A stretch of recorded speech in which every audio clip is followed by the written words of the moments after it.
Dah. Boy. Diam-diam ya. Behave. Okay.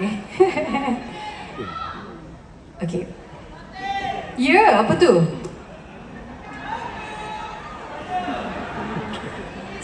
Okay. Dalam banyak-banyak lagu raya saya ada satu lagu ni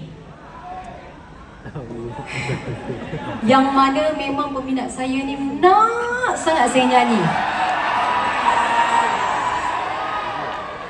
Lagu ni ibaratnya orang cakap boleh masuk bertanding anugerah juara lagu.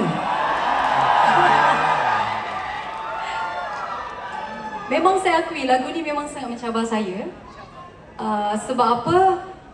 Dia punya melankolik dia bukanlah 100% lagu tradisional. Dia ada alat muzik tradisional dalam lagu ni. Tapi dia adalah lagu ballad yang mana chorus dia tu menekan-nekan.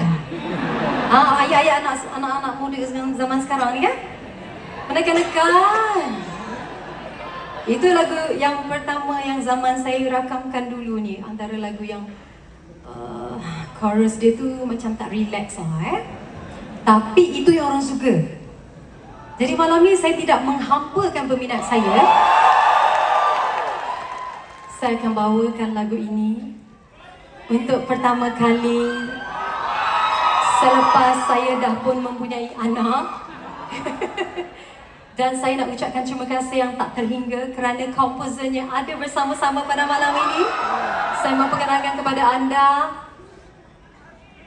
saya panggil dia Abang Azmi, tapi beliau sekarang adalah Dr.